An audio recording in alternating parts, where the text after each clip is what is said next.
என்னங்க இப்படி ஆகி போச்சு? நம்ம கணிப்பு அப்படி தவறா போச்சேன்னு சொல்லி யோசிக்கிறது கொண்டு இல்ல. ரங்கராஜ் பாண்டே அடிச்சு எல்லா இடத்துலயும் சொன்னது என்னன்னு கேட்டா 10 சீட்டு தேராது.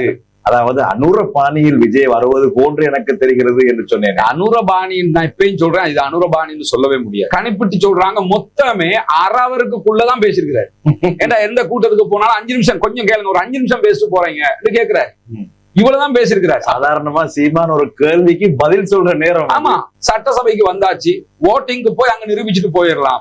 நிரூபிக்க முடியாம போனா மைனாரிட்டி கவர்மெண்டாக கூட அவங்க ஆட்சி பண்ணிட்டு போகலாம். அரவிந்த் கெஜ்ரிவால் இப்படித்தான் இருந்தாரு டெல்லியில். நரேந்திர மோடியினுடைய கட்சி சுத்து போட்டி என்னன்னா, இவர் ஆட்சிக்கு வர விடாம அல்லது நாங்க சொல்ற மாதிரி கேட்டுக்க என்கிற விதமாக பண்ணலாம். விஜயை கைது பண்ணுவதற்கும் வாய்ப்பு இருக்கிறது. விஜயோட கட்சியில இருக்க புஷி ஆனந்த் மாதிரி ஒரு டம்மியை கொண்டு வந்து நீ முதலமைச்சரா இருந்துக்க. ஒருவர் கவிதை பாடுகின்றார், இன்னும் ஒருவர் எல்லா புகழும் ஒருவனுக்கு என்கின்றார், இன்னும் ஒரு தலைவர் 2 வருடத்திலே இப்படி பெரிய ஒரு வெற்றி. அதாவது இவர்கள் புகழ்ந்து தள்ளுவதை பார்க்கும் போது 2 வருஷத்துல விஜய் ஆட்சியை பிடிச்சிட்டான். சரியா?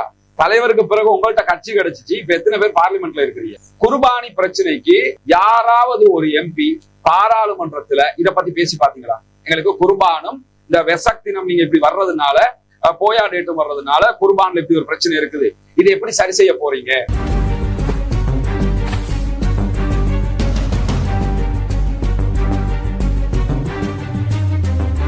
இந்த ஆட்சி தொடரும் என்பதுதான் ஒட்டுமொத்த தமிழ்நாட்டுடைய குரலாக இருக்கு. யார் ஆட்சிக்கு வர வேண்டும் என்று முடிவு செய்யக்கூடிய அதிகாரம் மக்களிடத்திலே இருக்கிறது. மக்களை நேசிக்கிற உங்க விஜய் வேணுமா? இது ரசிகர் கூட்டம் அல்ல, லட்சிய கூட்டம். Tamil Nadu wants change. Tamil Nadu wants NDA.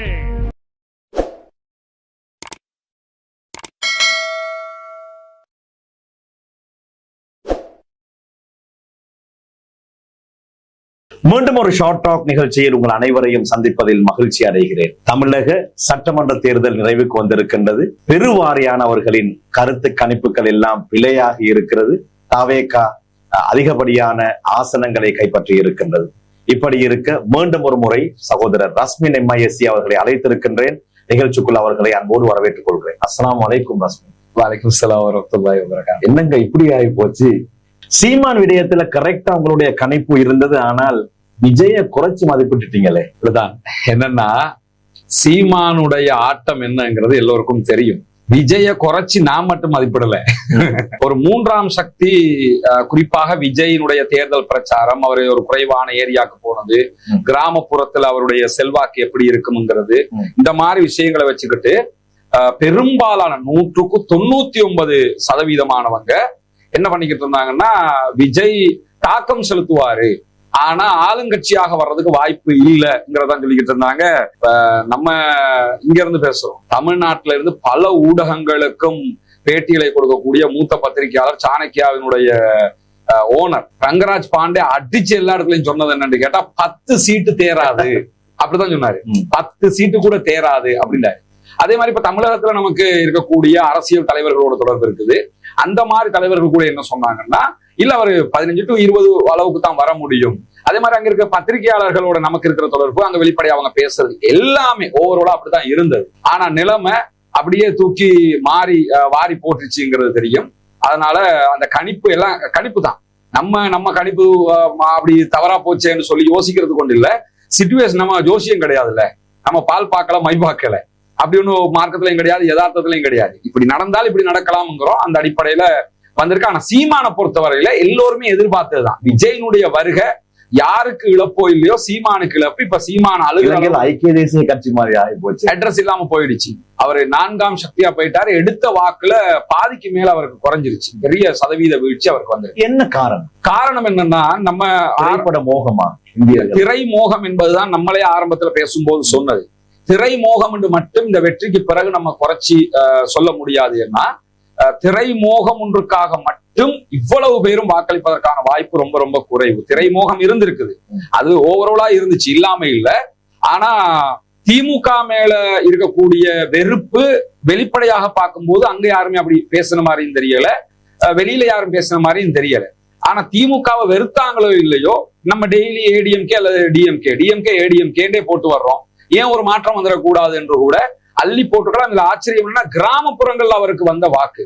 அவர் மொத்தமே அப்துல் ரஹ்மான் கிட்டத்தட்ட 16 to 17 தொகுதிகளுக்கு தான் தேர்தல் பிரச்சாரத்துக்கே போயிருந்தார். அவர் தேர்தல் பிரச்சாரத்துக்கு போகல. எங்கேயாவது டிவில பேட்டி கொடுத்து பாத்தீங்களா? பேட்டி கொடுக்கவும் இல்லை. எல்லாம் சோசியல் மீடியா. அதனாலதான் அந்த பெரிய மாற்றம் வந்து வீட்டுல இளைஞர்கள் பிள்ளைகள் கூட நீங்க வந்து இந்த வாட்டி மாத்தி போடணும் சொல்லி வலியுறுத்தி இருக்க வாய்ப்பு இருக்கிறது.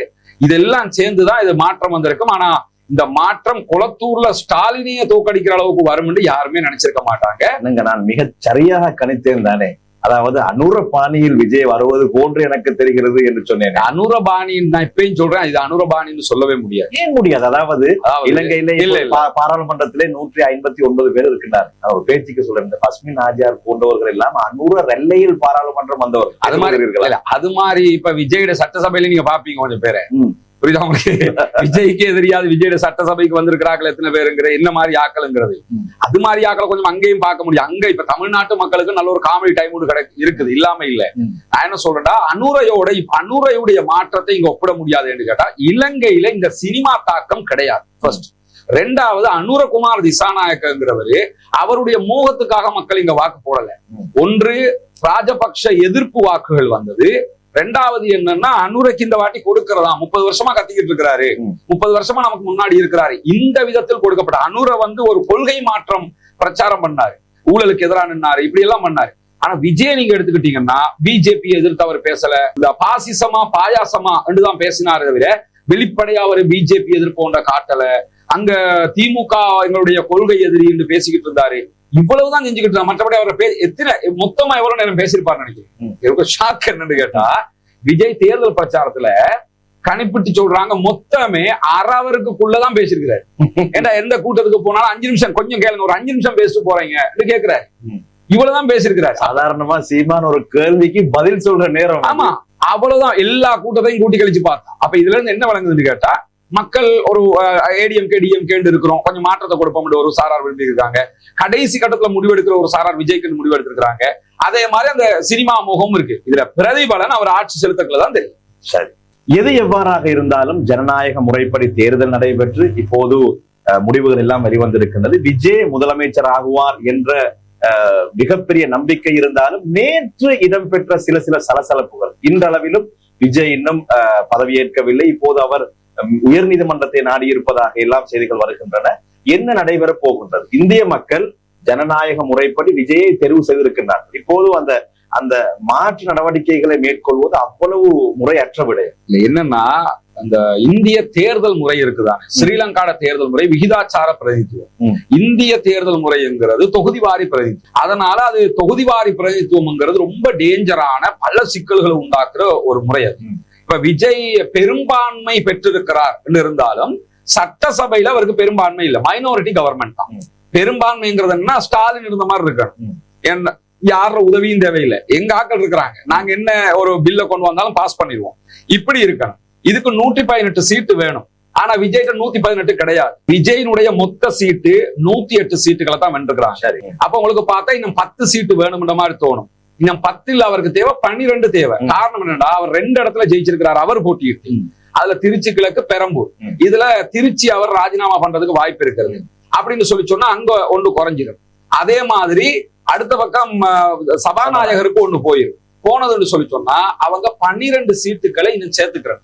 இப்ப காங்கிரஸோட கூட்டணி அமைச்சிருக்கிறாங்க, 5 வந்துடும். இன்னும் 7 சீட்டு வேணும். இந்த 7 சீட்டை பாமகவோட அன்புமணி ராமதாஸோட போறாங்களா, விடுதலை சிறுத்தைகள்கிட்ட 2 இருக்குது அதை எடுக்க போறாங்களா, இல்ல சிபிஎம் ஓட போறாங்களா, அங்க இருக்கக்கூடிய கட்சிகள் இந்த மாதிரி கட்சிகளோட போறாங்களா, எப்படி எடுக்க போறாங்கிற ஒரு கேள்வி இருக்கக்கூடிய நேரத்துல விஜய் என்ன பண்றாருன்னா, ஆளுநரை சந்திச்சு எங்களை ஆட்சி அமைக்கிறதுக்கு அலைங்க அப்படிங்கிறாரு. இந்திய ஊடகங்களும் இந்தியாவுடைய அரசியல் துறைசார் அறிஞர்களும் என்ன சொல்றாங்கன்னா, இது விஜய் இதை செய்யவே தேவையில்லை, விஜய் எதுக்கு போய் ஆளுநர்கிட்ட எங்களை ஆட்சி அமைங்கன்னு கூப்பிடணும், ஆட்சியினுடைய பெரும்பான்மையை நிரூபிக்கணும் சட்டசபைக்கு வந்தாச்சு, ஓட்டிங்க்கு போய் அங்க நிரூபிச்சுட்டு போயிடலாம். நிரூபிக்க முடியாம போனா மைனாரிட்டி கவர்மெண்டாக கூட அவங்க ஆட்சி பண்ணிட்டு போகலாம். அரவிந்த் கெஜ்ரிவால் இப்படித்தான் இருந்தாரு டெல்லியில, அந்த மாதிரி போகலாம். ஆனா விஜய் போய் கேட்கிறாரு, விஜய்க்கு நாங்க பாத்துட்டு சொல்றேன்னு சொல்லி ஆளுநர் சொல்றாரு. அதை நம்பி அவங்க என்ன பண்றாங்கன்னா, சேப்பாக்கம் ஸ்டேடியத்துல 5500 பேருக்கு வருகையை உறுதிப்படுத்தி தான் இன்றைக்கு காலையில நம்ம பதவி ஏற்கிற விதமாக அவர் என்ன பண்றாருன்னு கேட்டா 11 மணிக்கு பதவி ஏற்போம் இதெல்லாம் அறிவிச்சிடுறாரு. அறிவிச்சாலும் ஆளுநர் என்ன பண்ணலன்னு கேட்டா எந்த விதமான அறிவிப்பை கொடுக்கல. அவர் கேரளாவுக்கு கிளம்பி போயிட்டார். ஏன் கொடுக்காம இருக்கிறாருன்னு கேட்டா இங்கதான் ட்விஸ்டே வச்சிருக்கிறாங்க. பிஜேபி என்ன நினைச்சாங்கன்னு கேட்டா விஜய் நம்ம சொல்ற மாதிரி ஆட்டிக்கலாம்னு கூட நினைச்சிருக்கலாம். ஆனா எதிர்பாராத விதமா விஜய் போய் காங்கிரஸோட கூட்டணி அமைச்சிட்டாரு. இது உண்மையிலே தமிழகத்திற்குரிய ஒரு பாதுகாப்பாக பார்க்கப்படுகிறது. இப்ப டைரக்டர் அமீர் மாதிரி சமூக மட்டத்துல பேசக்கூடியவங்க எல்லாம் நீங்க எடுத்துக்கிட்டீங்கன்னா அவங்க எல்லாம் என்ன சொல்றாங்கன்னா திராவிட கட்சிகளோடு இணைந்திருந்த விடுதலை சிறுத்தைகள் அல்லது சிபிஎம் போன்ற கட்சிகள் தாமதிக்காம விஜயோட போய் சேருங்க. ஏன்னா அங்க ஆல்ரெடி காங்கிரஸ் சேர்ந்து இருக்கிறாங்க. நீங்களும் போய் சேர்ந்துட்டீங்கன்னா திராவிடம் பாதுகாக்கப்படும். இல்லைன்னா பிஜேபி காரன் உள்ள வந்துருவான், நரேந்திர மோடி டீம் உள்ள வந்துரும் அப்படின்னு சொல்லி இவங்களே சொல்லுகிற அளவுக்கு நிலைமை இருக்குது. ஆனாலும் ஆளுநர் இவங்களை ஆட்சி அமைக்க கூப்பிடல. திரும்ப இன்னைக்கு என்ன பண்றாருன்னா விஜய் போய் ஆளுநர் 2வது முறையும் சந்திக்கிறார். 2வது முறையும் அவர் சந்திக்க வேண்டிய தேவை கிடையாதுதான். இதெல்லாம் செஞ்சு நடக்கலன்றதோடு தான் உச்ச நீதிமன்றத்தை நாட்டுறாங்க. உச்ச நீதிமன்றத்துல கபில் சிபல் மாதிரி பெரிய சட்டத்தரணிகள் எல்லாம் கூட வாதிடுவதற்கு வாய்ப்பு இருக்கிறதுன்னு சொல்றாங்க. ஏன்னா நேரடியாகவே காங்கிரசினுடைய தலைமைகள் இதற்கான சட்டத்தரணிகள் எல்லாம் நியமிக்கிறார். ராகுல் காந்தி களத்துல இறங்கி நிற்கிறாரு. உச்ச நீதிமன்றத்துக்கு போய் எங்களுக்கு ஆட்சி அமைக்கிறதுக்கு வாய்ப்பு தாங்கன்னு கேட்கலாம். ஆனாலும் தமிழகத்தினுடைய பாலிடிக்ஸை நீங்க எடுத்துக்கிட்டீங்கன்னா இவரு 118 இல்லாமலே அவர் போய் ஆட்சியை அமைக்கிறதுக்குரிய உரிமையை கோர முடியும். சட்டசபை கோரினால் எதிர்கட்சிகள் எதிர்த்து வாக்களிச்சு ஆட்சியை கவிழ்த்தா மட்டும்தான் இவருக்கு ஆட்சியில நிக்க முடியாம போகும். ஆனா ஸ்டாலின் தெளிவா சொல்லிட்டாரு என்னன்னு கேட்டா நாங்க உடனடியாக ஆட்சியை கவிழ்க்கிற எந்த திட்டமும் கிடையாது. அவர் ஆட்சியை தாராளமா பண்ணட்டும், எங்களுக்கு ஆட்சியை பிடிக்கிற தேவை இல்லைன்னு ஸ்டாலின் தெளிவா சொல்லிட்டாரு. எனவே ஆட்சியை கவிழ்க்க மாட்டாங்க. இவர் ஓட்டிங் நடக்கல என்ன செய்வாங்கன்னா ஏடிஎம்கே அல்லது டிஎம்கேல இருக்கக்கூடிய ஒரு 20-30 பேர் வெளியே போயிடுவாங்க, வெளிநடப்பு செஞ்சிருவாங்க. ஆட்டோமேட்டிக்கா இவர் ஆட்சிக்கு வந்துருவாரு. மைனாரிட்டி கவர்மெண்ட் வச்சுக்கிறீங்களே 118 இல்ல விஜய் 108ஓட தான் ஆட்சி பண்றாருன்னா 6 மாசத்துக்கு அப்படியே அவர் இழுக்க முடியும். 6 மாசத்துக்கு போகும்போது கெஜ்ரிவால் என்ன பண்ணாருன்னா டெல்லியில அரவிந்த் கெஜ்ரிவால் ஆட்சிக்கு வரும்போது ஊழலை எதிர்த்து இதே மாதிரி 2 வருஷத்துக்குள்ள பெரிய புரட்சி ஒன்று பண்ணிக்கிட்டு தான் அவரும் வந்தாரு. வந்ததோட இதே மாதிரி ஒரு சிச்சுவேஷன் வரக்கல. கெஜ்ரிவால் புத்திசாலித்தனமாக 6 மாசம் எப்படி ஆட்சி பண்ணாருன்னா பாத்தீங்களா மைனாரிட்டி கவர்மெண்ட், நீங்க எனக்கு மெஜாரிட்டி தரல, என்ன செய்ய விட மாட்டேங்கிறாங்க, பிஜேபி நெருக்குது, எனக்கு ஆட்சியை பண்ண விடல என்று அந்த குறைய சொல்லியே இருந்துகிட்டு கடைசியாக என்ன பண்ணாருன்னா திடீர்னு தேர்தலுக்கு போயிட்டார். போனதோட அள்ளி கொடுத்தாங்க, மெஜாரிட்டி கவர்மெண்டாக வந்துட்டாங்க. இது மாதிரி விஜய் என்ன செய்யலாம்னு கேட்டா மைனாரிட்டியாக இருந்து கூட திரும்ப ஒரு தேர்தலுக்கு போனாருன்னா பிஜேபி செய்ய விடுறாங்க இல்லன்னும் போது அவருக்கு மெஜாரிட்டிய மக்கள் கொடுப்ப இப்ப கொடுத்தவங்க கொடுக்காம இருக்க மாட்டாங்கன்னு நம்பிடாது. தாராளமாக மெஜாரிட்டி கவர்மெண்டாக அவர் வர வாய்ப்பு இருக்குது. இதுதான் அங்க நடக்கக்கூடிய பிரச்சனை. பிஜேபி இப்ப சுத்து போட்டாங்க விஜய, நரேந்திர மோடியினுடைய கட்சி சுத்து போட்டு என்னன்னா இவர் ஆட்சிக்கு வர விடாம அல்லது நாங்க சொல்ற மாதிரி கேட்டுக்க என்கிற விதமாக பண்ணலாம். இன்னும் சொல்ல போனா அடுத்த பக்கம் இன்னொன்று இருக்கு. உதாரணமா உங்களுக்கு தெரியும், ஜெயலலிதா செத்து போன நேரத்துல அதுக்கு முன்னாடி ஜெயலலிதா மேல ஊழல் குற்றச்சாட்டு வந்துச்சு. ஜெயலலிதா முதலமைச்சராக இருக்கும் போதே சிறையில இருக்க வேண்டிய நிர்பந்தம் வந்துச்சு. அதுக்கு ஓ பன்னீர்செல்வம் முதலமைச்சராக எல்லாம் வந்தாரு. ஓ பன்னீர்செல்வம் முழுவதுமாக தலையாட்டும் பொம்மை மாதிரி தான் இருந்துகிட்டு இருந்தார். இப்ப திமுகவோட இருக்கிறாரு. இந்த மாதிரி சில நேரம் கரூர் பிரச்சனையை அடிப்படையாக கொண்டு கரூர் பிரச்சனையை இப்ப விசாரணை நடத்துறது சிபிசிஐடி, இந்தியாவுடைய சென்ட்ரல் கவர்மெண்ட்டுக்கு கீழே இருக்கிற குரூப்.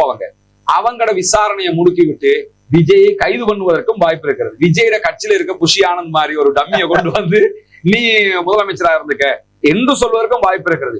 அதாவது நீங்கள் கட்டுப்பட்டு போனால் முதலமைச்சர், நீங்கள் அடாவடியாக முடிவெடுத்தால் தூக்குறது எங்களுக்கு தெரியும்ங்கிற விதமாகத்தான் பிஜேபி நடந்து கொள்ளும். அதை மேற்கு வங்கத்துல எல்லா இடத்துலயுமே பார்த்துக்கிட்டு இருக்கிறேன். இதுதான் அவருக்கு வந்திருக்கக்கூடிய பெரிய நெருக்கடி, சோதனை. அது ஒரு புறம் இருக்க, விஜயுடன் காங்கிரஸ் இப்போது இணைவதாக சொல்லி இருக்கின்றார்கள். ஏனைய திராவிட கட்சிகள் விஜயோடு கைகோர்த்து விஜயை முதலமைச்சராக்குவதற்கான வாய்ப்புகள் உண்டா? இல்ல, இந்த கூட்டணியில ஏடிஎம்கே டிஎம்கே கூட்டணியை நீங்க எடுத்துக்கிட்டீங்கன்னா விஜய்க்கு இருக்கிறது 2 ஆப்ஷன்ல அங்க கொஞ்சம் இங்க கொஞ்சம் எடுக்கிறதுக்கு வாய்ப்பு கிடையாது. காங்கிரஸ்ல 5 பேர் போயிட்டாங்க ஏற்கனவே நம்ம சொன்ன மாதிரி. இன்னும் அவருக்கு 7 சீட்டு வேணும்னா அவரு காங்கிரஸையும் சேர்த்துக்கிட்டு ஏற்கனவே ஏடிஎம்கே கூட்டணியில வந்தவங்களையும் இங்கிட்டு சேர்க்கறதுக்கான வாய்ப்பு குறைவு. அப்ப திமுகவுல இருந்து அவர் சேர்க்கணும். திமுகவுல இருந்து சேர்க்கறதுனா விடுதலை சிறுத்தைகளை சேர்க்கறதுக்கு வாய்ப்பு இருந்துச்சு. நேற்று கூட விடுதலை சிறுத்தைகளுடைய தலைவர் திருமாவளவன் என்ன பண்ணாருன்னா அவசர ஆலோசனை கூட்டம் அறிவிச்சுட்டு கடைசி நேரத்துல கேன்சல் பண்ணிட்டாரு. ஏன்னா அது திமுகவுடைய நெருக்கடிகளாக கூட இருந்திருக்கலாம், கேன்சல் பண்ணிட்டாரு. அதே மாதிரி இந்திய யூனியன் முஸ்லீம் லீக் சேருவாங்க என்கிற விதமாக பேசப்படுகிறது. அவங்க நாங்க சேர மாட்டாங்க ஸ்டாலின் பக்கம் என்று தெளிவாக அறிவிச்சுட்டாங்க. சிபிஎம் ஆலோசனை பண்ணிக்கிட்டு இருக்கிறோம் அப்படின்னு சொல்லிக்கிட்டு இருக்கிறாங்க. எனவே இந்த உதிரி கட்சிகளை வச்சுதான் அவரு அமைக்கணும். அமைப்பதற்கான வாய்ப்பு நிறைய இருக்குது. ஏன் வாய்ப்பு இருக்குதுன்னு கேட்டா இந்த உதிரி கட்சிகள் எல்லாமே எங்களுக்கு ஆட்சியில் பங்கு வேணும்ங்கிறாங்க. நம்ம நாட்டுக்கு புதுசு. நம்ம நாட்டுல ஆல்ரெடி ஆட்சியில் பங்குதான். இப்ப இவங்கட கவர்மெண்ட்ல தான் ஆட்சியில பங்கு இல்ல. அனுரவுடைய கவர்மெண்ட்ல. இதுக்கு முன்னாடி நம்ம தலைவர்கள் எல்லாம் அமைச்சர்களா இருப்பாங்கல்ல, ஆட்சியில் பங்கு. சரி, இந்த மாதிரி அங்க காங்கிரஸும் அதை கேட்கிறாங்க. விஜய் என்ன செய்யலாம்னா, காங்கிரஸுக்கு ஆட்சியில் பங்கு கொடுக்கலாம், டிப்யூட்டி சீஃப் மினிஸ்டர் கொடுக்க வாய்ப்பு இருக்குது, மற்ற துறைகள் கொடுக்க வாய்ப்பு இருக்குது. இது மாதிரி நீங்களும் வாங்க, உங்களுக்கு 2 அமைச்சர் போஸ்ட் தாரேன் அப்படி என்று கொடுப்பதற்கும் வாய்ப்பு இருக்கிறது. சேர்றதுக்கு வாய்ப்பு இருக்கு, இல்லைன்னு மறந்துடவே முடியாது. சரி, அப்படியாக இருந்தால் விஜய் மற்றும் சிலர் மற்றும் பலர் என்றெல்லாம் மேடையிலே பேசியவர்களுடைய உதவியை நாட வேண்டிய வேற வழி நிர்பந்தம் அவருக்கு ஏற்பட்டுள்ளது. வேற சரி, இன்னும் ஒரு புறத்திலே திமுக அதிமுக பேச்சுவார்த்தைகள் நடைபெறுவதாகவும் இவங்க 2 பேரும் இணைந்து மிகப்பெரிய ஒரு ட்விஸ்ட கொடுக்க போறாங்க அப்படியான ஒரு செய்தியும் வெளிவந்து கொண்டே இருக்கிறது. அந்த செய்தியின் உண்மைத்தன்மை அதை பற்றி நேற்று விரிவாகவே ஆனந்த விகடன் ஒரு பெரிய கட்டுரை எழுதியிருக்கிறாங்க. அதே மாதிரி ஹிந்துவும் எழுதியிருக்கிறாங்க. அந்த செய்திகளை நம்ம பார்க்கல. உதயநிதி ஸ்டாலினோட ஒரு பேச்சுவார்த்தை நடத்தப்பட்டிருக்குது. உதாரணமாக பிஜேபியினுடைய ஒரு தூண்டுதல்ல ஆட்சியை ஏடிஎம் கேட்ட கொடுக்கிறது, அஇஅதிமுக கொடுப்பாங்க. எடப்பாடி பழனிசாமி முதலமைச்சர், டிப்யூட்டி சீஃப் மினிஸ்டராக உதயநிதி ஸ்டாலினை கொண்டு வர்றது, அல்லது அவங்க வெளியில இருந்து சப்போர்ட் கொடுக்கிறது, ஏடிஎம்கே ஆட்சி அமைக்கிறது. இந்த மாதிரி ஒரு பேச்சுவார்த்தை நடந்ததாக ஒரு செய்திகள் வெளிவந்த வண்ணம் இருக்கிறது என்றுதான் செய்தி வந்தது. ஆனா இதுல என்ன கவனிக்கணும்னு கேட்டா, மு.க. ஸ்டாலின் தெளிவா சொல்லிட்டாரு, நாங்க ஆட்சியை கவிழ்க்க மாட்டோம் அப்படின்ட்டாரு. எங்களுக்கு இப்ப அந்த தேவையில்லை, அரசாங்கத்தை பிடிக்கிற தேவை இல்லைன்ட்டாரு. நாங்க இப்ப தோத்துட்டோம், நாங்க தோல்வியை தலைவணங்கி ஏற்றுக்கொள்கிறோம்னு சொல்லிட்டாரு. அதனால நாங்க திரும்ப அதுக்கு வரமாட்டோம் அப்படின்னு அவருடைய கருத்தை சொன்னதுக்கு பிறகு அவர் அந்த ரூடுக்கு வர வாய்ப்பு இல்லை. ஆனால் அவங்க 2 பேரும் சேர்ந்துருவாங்களான்னா சில பேரு சேர வாய்ப்பு இருக்குதுங்கிறாங்க. காரணம் என்ன சொல்றாங்கன்னு கேட்டா, இந்த திராவிட கட்சிகளுக்கு மாற்றாக ஒன்று வந்துவிடக் கூடாது, எனவே திராவிட கட்சிகிட்ட தான் ஆட்சி இருக்கணும்னு சொல்லி அவங்க முடிவெடுப்பாங்கிறாங்க. நான் நம்பலாது. என்ன காரணம்னு கேட்டா, திராவிட கட்சிகளுக்கு மாற்றாகத்தான் விஜய் அவங்க ஏத்துக்கிட்டே இருக்கிறாங்க. அப்படி இருக்கும்போது இப்ப விஜய் ஆட்சி அமைக்க விடாம திராவிட கட்சிகள் குடிப்பாங்களாக இருந்தால் தமிழ்நாடு பிஜேபி மாதிரியே ஆயிரும், மற்ற மாநிலங்கள் மாதிரி அந்த அடாவடி நாடாக மாறிடும். அப்படி வரும்போது தமிழ்நாட்டு மக்கள் அதை ஏற்றுக்கொள்ள மாட்டார்கள் என்பது மிகத்தில். ஏன்னா விஜய்க்கு வாக்கு போட்டுள்ள பெரும்பாலும் இளைஞர்கள் அந்த ஹீரோயிச மோகத்தோட போட்டிருக்கிறான். இது மாதிரி ஒரு பறிக்கிற வேலையை செஞ்சா இந்த கட்சிகளை ஏத்துக்குருவானா? யதார்த்தமாக பெரிய பிரச்சனையை உண்டாக்கும்ங்கிறதுனாலையும் அவங்க சேர வாய்ப்பே கிடையாது. ரெண்டு துருவங்க. இவங்க எதிர்த்து தான் எலெக்ஷனே பண்ணாங்க. அதான் வரல. ஆமா, இப்ப இங்கே நீங்க எடுத்துக்கிட்டீங்கன்னா, இங்க இருக்கிற சஜித்தையும் ரணிலையுமே சேர்க்க முடியாம இருக்கு. இந்த மாதிரி ஒரு நிலை தான் இருக்கும். அது ஒரு செய்தியாக இந்த தமிழக ஊடகத்துல நீங்க எடுத்துக்கிட்டீங்கன்னா பெரும்பாலும் என்ன செய்வாங்க, அங்க எது பிரேக்கிங் நியூஸ் இல்ல சொல்லுவாங்க, எல்லாமே பிரேக்கிங் நியூஸும் ரூமர் தான் பெரும்பாலும். அந்த மாதிரி சொல்லக்கூடிய செய்திகள் பொறுத்திருந்து பார்ப்போம். அதை இந்த தேர்தல் முடிவுகள் வந்ததற்கு பின்னால் சமூக வலைத்தளங்கள் ரொம்ப கவலையான விடயங்களை எல்லாம் நாங்கள் பார்த்தோம். இன்னும் ஒரு காணொலியை இன்று காலை பார்த்தேன். ஒரு நெகிழ்ச்சிக்குரிய விடயமாக அதனை நான் பார்த்தேன். சகோதரர் தமீமுன் அன்சார் ஸ்டாலினை சந்தித்து சொல்லி இருக்கின்றார், நீங்கள் சட்டசபையில இருக்க வேண்டும், எனவே நான் ராஜினாமா செய்கிறேன், நீங்கள் அந்த பதவியை அங்கே போட்டியிடுங்கள் என்று சொல்லி இருக்கிறார். உண்மையிலே ரொம்ப கஷ்டப்பட்டு போட்டியிட்டு வெற்றிக்கு பின்னால் இப்படி சொல்வது உண்மையிலே தமீமுன் அன்சாரி உள்ளத்தால் சொல்லி இருப்பார். தமீமுன் அன்சாரியை நம்ம அப்படித்தான் பார்க்கணும். நேற்று அவருக்கு ஒரு மெசேஜ் அனுப்பியிருந்தோம். இஸ்லாமிய சமூகத்தினுடைய மனோநிலையில இருந்து ஒரு சிறந்த ஒரு பேச்சை நீங்க பேசியிருக்கிறீங்க. அவரு ஒரு ஊடக வெளிச்சத்துக்காக சொல்லி இருந்தால் கூட அது நல்லது. ஆனா அப்படி சொன்ன மாதிரி தெரியல. ரொம்ப கவலைப்பட்டு என்ன சொல்றாருன்னா, நாங்க நிர்வாகமே கூடி முடிவெடுத்தோம்ங்கிறாரு. பாஜக கூடி முடிவெடுத்தோம், உங்களை சந்திச்சு கஷ்டப்பட்டு தான் நாங்க ஜெயிச்சோம். உங்களுக்கு தெரியுமேடா, சிதம்பரம் தொகுதிங்கிறது ரொம்ப டஃப்பான தொகுதி. இவர்கிட்ட பெரிய காசெல்லாம் கிடையாது. தமீமுன் அன்சாரி எடுத்துக்கிட்டீங்கன்னா பெரிய கோடீஸ்வரரு, கோடியா கொட்டி செலவழிப்பாருங்கிற மாதிரி ஆளெல்லாம் கிடையாது. நமக்கு நல்லா தெரிஞ்சதுனால சொல்றேன். அதனால ஓரளவுக்கு இருக்கக்கூடிய ஒரு ஆள் தான். தமிழக அரசியல் இப்படி வெல்றதுக்கெல்லாம் கோடிகள்ல கொட்டோம். 2வது இந்த விஜயனுடைய அலையுண்டு ஏற்கனவே இப்ப வந்திருக்குன்னு தெளிவா தெரிஞ்சிருச்சுல, இதை மீறித்தான் அது சிதம்பரத்துல ஜெயிச்சிருக்கிறாரு. அப்படி நடந்ததுக்கு பிறகு நேரடியாக ஸ்டாலினை சந்திச்சு பேசும்போது ஸ்டாலின் கையை பிடிச்சிட்டு பேசினதாகவும் அவர் சொல்றாரு. என்ன கையை பிடிச்சிக்கிட்டு பேசிக்கிட்டு இருந்தாரு. நான் தெளிவா சொன்னேன், நான் ராஜினாமா பண்றேன், நீங்க வந்து.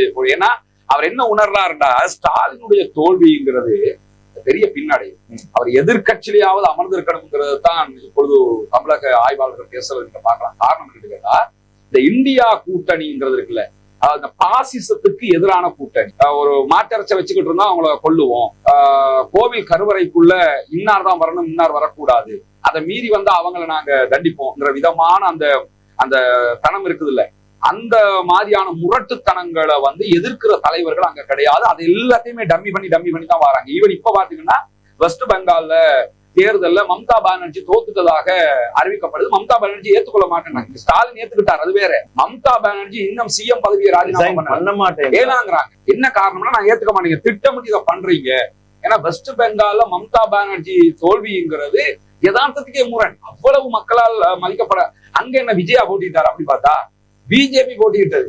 அப்ப திட்டமிட்டு கவுத்திருக்கிறாங்கிற அடிப்படையில தான் அது நடக்குது. இதனாலதான் பயப்படுறாங்க. என்னன்னா இந்த இந்தியா கூட்டணியில இருந்த தலைவர்கள் இப்ப ராகுல் காந்தி மட்டும் தான். ராகுல் காந்தியை தவிர மிச்ச எல்லாரும் தோத்துட்டாங்க.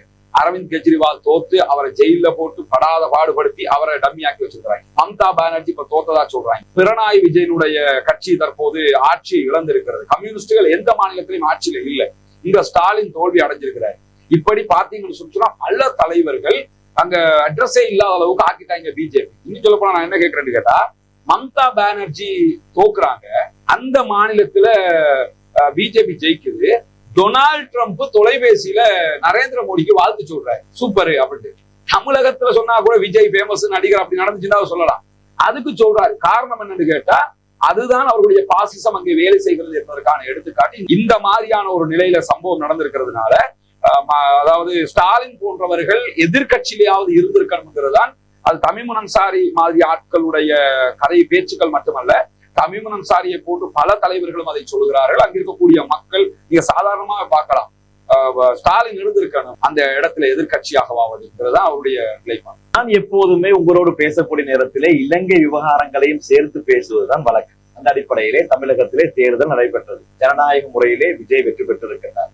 அவருக்கு வாழ்த்து சொல்ல வேண்டும். ஆனால் எங்களுடைய பாராளுமன்றத்தை பார்த்து கொண்டால் ஏற்கனவே இந்த ஜோக்கர்களால் நிறைந்த ஒரு பாராளுமன்றமாக இருக்கணும். இப்படி இருக்க அது ஆளும் தரப்பாக இருக்கட்டும், இப்படி இருக்க ஆளும் தரப்பாக இருக்கட்டும், எதிர்த்தரப்பாக இருக்கட்டும், யாருக்கும் விஜய்க்கு வாழ்த்து சொல்வதற்கு அங்கே உரிமை இருக்கு. அதற்காக வேண்டி ஒருவர் கவிதை பாடுகின்றார், இன்னும் ஒருவர் எல்லா புகழும் ஒருவனுக்கு என்கின்றார், இன்னும் ஒரு தலைவர் 2 வருடத்திலே இப்படி பெரிய ஒரு வெற்றி. அதாவது இவர்கள் புகழ்ந்து தள்ளுவதை பார்க்கும் போது ரொம்ப அருவருப்பாக இருக்கிறது. உங்களுடைய நிலைப்பாடு. அதாவது நம்ம நாட்டில் இருக்கக்கூடிய மிகப்பெரிய ஒரு நிலை இதுதான். என்னன்னு கேட்டா, நம்ம நாட்டுக்குள்ள 1000 பிரச்சனை இருக்குது. நீங்க சொன்ன மாதிரி வாழ்த்து சொல்லலாம். முதல்ல நாங்க அண்ணன் ஹிஸ்புல்லா தான் விஜய்க்கு வாழ்த்து. விஜய்க்கு இது தெரியுமான்னு கேட்க சரியா? என்னன்னா அவர் ஜெயிச்சுட்டாரு, இவர் வாழ்த்து சொல்றாரு, அந்த பாராளுமன்ற உறுப்பினர், இந்த பாராளுமன்ற உறுப்பினர், இப்படி ஆளாளுக்கு வாழ்த்து சொல்ல ஆரம்பிச்சாங்க. சரி, விஜய் பாக்குறாரோ இல்லையோ, நீங்க வாழ்த்து சொல்லிட்டீங்க, முடிஞ்சு போச்சு. வேடிக்கை என்னென்றால், கிழக்கு மாகாணத்திலும் ஒரு இளைய தளபதியை நாம் எதிர்பார்க்கிற ஒருவர். இப்ப என்னன்னா, கிழக்கு மாகாணத்துல நம்ம நிசாம் காரியப்பர் நல்ல நல்ல நல்ல மனிதர், பழகுவதற்கு இனிமையான மனிதர், சிறந்த தலை சிறந்த சட்டத்தரணி. ஆனா ஏன் இப்படி எல்லாம் பேசுறாருன்னு ரொம்ப மனவருத்தப்பட்டேன்.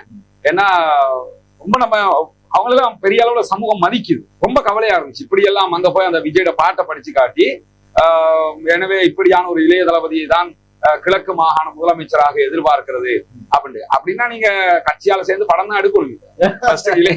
ஒரு தளபதியை கொண்டு வந்துட்டு அதுக்கு என்னன்னா, இது அவங்க கட்சிக்கு ஒரு தளபதி இருக்காரு ஆல்ரெடி, அதை வச்சுக்கிட்டு தான் இந்த மாதிரி கதைகளை பேசல. இது எப்படி எனக்கு பிறந்த ஒரு சட்டத்தரணியாக இருந்துகிட்டு ஒரு சமூகம் பார்க்குது பாராளுமன்றத்துல, அதை அவர் கொஞ்சம் யோசிச்சிருக்காங்க. அதே மாதிரி தலைவர் பேசினதை நான் பார்த்தேன். ரவுஃப் ஹக்கீம் அவங்க என்னடா, நான் அதை நீங்க கேட்டதுக்காக இந்த இடத்துல சொல்லணும், இல்லைன்னா என்ன செய்வாங்கன்னா, ரவுஃப் ஹக்கீமுக்கு இவர் இப்படிதான் பேசுவாருப்பாங்க. ரவுஃப் ஹக்கீமுக்கு மட்டும் இல்ல, பார்லிமெண்ட் சேனல் பிளாக் அது வேற விஷயம். அப்ப என்னன்னா, ரவுஃப் ஹக்கீம் அவங்க 2 வருஷத்துல இப்படி மேல வந்துட்டாரு, பிடிச்சிட்டாரு அப்படின்னு சொல்லி அதை பேசினாரு. அவரோட உரிமை, அவருக்கும் பேசலாம், யாருக்கும் பேசலாம், அது நான் மறுக்கல பாராளுமன்றம். அப்ப பேசும்போது நான் பார்த்தேன் என்னன்னா, 2 வருஷத்துக்குள்ள இப்படி மேல வந்துட்டாருன்றாரு. எனக்கு தெரிஞ்ச 1980 முஸ்லீம் காங்கிரஸ் ஆரம்பிக்கப்படுது. செப்டம்பர் 21 நினைக்கிறேன், காத்தான்குடியில. இன்றைக்கு 45 வருடம். ஆமா, கிட்டத்தட்ட ஆயிடுச்சு. அப்ப இப்ப தலைவர்கிட்ட கேட்கணும், 2 வருஷத்துல விஜய் ஆட்சியை பிடிச்சிட்டான், சரியா? தலைவருக்கு பிறகு உங்கள்கிட்ட கட்சி கிடைச்சிச்சு, இப்ப எத்தனை பேர் பார்லிமெண்ட்ல இருக்கிறீங்க, புரியுதா? நீங்க கிழக்குல என்ன செஞ்சீங்க, மேற்குல என்ன செஞ்சீங்க, கொழும்பு முஸ்லீம்களுக்கு என்ன செஞ்சீங்க, இந்த கேள்வி எல்லாம் இருக்கு. அப்ப இதெல்லாம் ஏன் கேட்க மாட்டாங்க நினைச்சுக்கிட்டு அவங்க நடக்கிறாங்க. இதெல்லாம் பாக்குறதுக்கே ரொம்ப கொடுமையானது. அதை தாண்டி எனக்குள்ள பிரச்சனை என்னன்னு கேட்டா, இப்ப விஜய் அங்க ஜெயிச்சுட்டார்ல, அது ஒரு அறிவை புரிந்து கொள்வதற்காக ஒருவர் பேசுவது சொல்வது என்பது வேறு. இதே நேரத்துல இங்க நாட்டுக்குள்ள நிறைய பிரச்சனை இருக்குது, உங்களுக்கு தெரியுமில்ல. இப்ப நம்ம எதிர்கொள்கிற பிரச்சனை என்ன? குர்பானி பிரச்சனை. குர்பானி பிரச்சனைக்கு நீங்க எனக்கு தெரிஞ்சு 2 வாட்டி கேபினெட்ல கேள்வி கேட்டுக்கிறீங்க, என்ன செய்ய போறீங்கன்னு நலிந்த ஜாகிஸ் ஊடக பேச்சாளர்கள் நீங்க கேட்கறீங்க. நீங்க கேபினெட்ல தான் கேட்கறீங்க, நீங்க பார்லிமெண்ட்ல கேட்கலையே. அப்ப பாராளுமன்றத்துக்கு உங்க நிறுவனம் கேபினெட்டுக்கு அனுப்புது, நீங்க போறீங்க, என்ன நடக்குதுன்றத கேட்கறீங்க, அது உங்க பணி, அது சரியா? இதே மாதிரி பாராளுமன்றத்துக்கு இந்த சமூகம் 80,000 90,000 30,000 40,000 வாக்கு கொடுத்து அனுப்பியிருக்காங்கல்ல, ஆளுங்கட்சி எதிர்கட்சியில இருந்து எதுக்கு அனுப்புறது? இப்படி ஒரு பிரச்சனை வரக்கல நீங்க என்ன முடிவு எடுத்திருக்கீங்கன்னு கேட்கறதுக்கு தானே. இந்த விஜய பாராட்டினவங்க, விஜய்க்கு பாட்டு படிச்ச நிசாம் காரியாப்பாரு, விஜய் 2 வருஷத்தை வச்சு புகழ்ந்த தலைவர் ரவுஃப் ஹக்கீம், அதே மாதிரி விஜய பத்தி பேசின எல்லாரும், இந்த அறிக்கை வெளியிட்ட ஹிஸ்புல்லாவாக இருக்கலாம், இந்த எல்லாருல யாராவது ஒரு எம்பி பாராளுமன்றத்துல இத பத்தி பேசி பாத்தீங்களா? எங்களுக்கு குர்பானும் இந்த வெசக் தினம் நீங்க இப்படி வர்றதுனால, போயா டேட்டும் வர்றதுனால குர்பான்ல இப்படி ஒரு பிரச்சனை இருக்குது, இதை எப்படி சரி செய்ய போறீங்க? எங்களுக்கு ஒரு கிளாரிபிகேஷன் தாங்க. கெசட் வருமா வராதா? ஆடு மாடுகளை கொண்டு வரும்போது பெர்மிஷன் எடுத்துக்கிட்டே வந்தாலும் இடையில போலீஸ் பிடிக்குமா பிடிக்காதா? பிடிச்சா நாங்க யாரை அணுகணும்? பள்ளிவாசல் நிர்வாகங்களுக்கு நாங்க என்ன சொல்ல? வக்ஃப் போர்டுடைய நிலைப்பாடு என்ன? முஸ்லிம் கல்ச்சரல் அஃபேர்ஸ் என்ன செய்ய போகுது? அவங்க அதுல முஸ்லிம் கலாச்சார திணைக்களம் இடம்பெற்றிருக்கக்கூடிய பௌத்த சாசன அமைச்சருடைய டிப்யூட்டி மினிஸ்டர் முனீர் முலஃபர் இருக்கிறாரு, அவரை விழிச்சு நீங்க இதுக்கு என்ன அடுத்த கட்டம் ஆக்ஷன் எடுத்திருக்கிறீங்க? இதெல்லாம் கேட்கணுமா இல்லையா? அவரும் என்ன பண்றாரு? லாவகமா போய் சிரச டிவில மட்டும் உட்கார்ந்து நாங்கள் எல்லாம் பார்த்து கொண்டிருக்கிறோம், எல்லாம் சரியாக நடக்கும். நாங்க உங்கள்கிட்ட இதை சொல்லல, கெசட் எங்க? இதுக்கு இன் ரிட்டன் லிখিতவே என்ன வேணும்ங்கிறத கேட்கிறோம். அப்ப விஜய பாராட்டுறது அவங்க உரிமை. பாட்டு படிங்க, கூத்து போடுங்க, வேணும்டா இதே தளபதி விஜய் இப்படித்தான் டான்ஸ் ஆடுவார்னு ஆடி கூட காட்டுங்க, அது பிரச்சனை இல்லை, அதை நீங்க பண்ணிக்கிறீங்க. ஏன்னா பார்லிமெண்ட் தானே, பார்லிமெண்ட்ல எதையும் பண்ணலாம்ல, அப்படித்தானே நமக்கு நம்ம நாடு சுதந்திரம் கொடுத்துருக்கு. ஆனா அதுக்குள்ள இதையும் பண்ணலாம்ல. ஏன் எந்த தலைவர்? நான் ஏற்கனவே இந்த குர்பான் சொந்தமா ஒரு வீடியோவும் போட்டிருக்கிறேன், அதுல ஆளுங்கட்சியில இருக்கிறவங்க எதையும் பண்ண மாட்டாங்க, நீங்களாவது ஏதாவது பேசுங்கன்னு இருக்கிறேன். யாருமே பேச மாட்டேங்கிறான். பசுமின் ஆஜியார் சம்மந்தம் இல்லாம வந்து உட்கார்ந்துகிட்டு என்ன செய்யறாருன்னு கேட்டா, எங்கள் அரசு பார்த்து கொள்ளும், எங்கள் அரசு அதை செய்துவிடும், எங்கள் அரசு தான் எல்லாமே. அது அந்த ரத்துபலக்காய கேஸ் தான். அதுல வேடிக்கை என்னன்னு சொன்னா, அத கேபினெட்ல கேட்ட கேள்வி அவர் நினைக்கிறாரு கேபினெட்ல கேட்டா யூடியூப்ல மட்டும்தான் போகும். நான் கவனிச்சிருந்தேன். என்னன்னா சில யூடியூபர்கள் சொல்லிக் கொண்டிருக்கிறார்கள், கேபினெட்ல கேள்வி கேட்டா அவருக்கு தெரியாத ஹீரோவும் போட்டிருக்காண்டு, அவருக்கு தெரியாத ஜெரனையும் போடுறாண்டு, அவருக்கு தெரியாத சிரசையும் போடுறாண்டு. இப்ப விளங்குதா? இந்த மாதிரி இது விஜயோட கட்சியில பார்லிமெண்ட் போன மாதிரி ஆக்க. எதுக்கு சொல்றேன்னு கேட்டா, இவங்க பாராளுமன்றத்துல வந்து உட்கார்ந்து எங்களோட அரசு பார்த்து கொள்ளும், பார்லிமெண்ட்ல கிடைக்கிற டைம்ல உங்களோட எம்பிய கதை சொல்லல. நாங்க புத்த சாசன மினிஸ்டர் இதை பத்தி என்ன சொல்றாரு, டிப்யூட்டி மினிஸ்டர் என்ன சொல்றாரு, டிஃபென்ஸ் என்ன சொல்ல போகுது, இதுக்கான தீர்வு என்னன்னு சொல்லி கேட்டு இருக்கலாம். இந்த நிமிஷம் வரைக்கும் யாரும் கேட்கல. இதுதான் இந்த சமூகத்தினுடைய அவல நிலையாக இருக்கிறது. எதுக்கு பிரையாரிட்டி கொடுக்குறாங்கன்னு பாத்தீங்களா? எதை பேசி இருக்கணும் இந்த டைம்ல, எவ்வளவு அழகா பேசி இருக்கணும், அதை பேச மாட்டேங்கிறாங்க. இது ரொம்ப வருத்தத்துக்குரிய ஒரு விவகாரம். தமிழக சட்டமன்ற தேர்தல் நிறைவடைந்ததற்கு பின்னால் சாட்டை துரைமுருகனுடைய யூடியூப் சேனலிலே ஒரு நேர்காணலை பார்த்தேன். அவரிடத்திலே ஒரு கேள்வி கேட்கப்படுகின்றது, இலங்கை பாராளுமன்ற உறுப்பினர் டாக்டர் அர்ச்சுனா ராமநாதன் பற்றி. அவர் அதற்கு தெளிவான பதிலை சொன்னார், இலங்கையின் தற்குறி அர்ச்சுனா ராமநாதன் என்று. அர்ச்சுனாவின் அலப்பறைகளை பாராளுமன்றத்திலே தாங்க முடியாமல் இருக்கின்றது.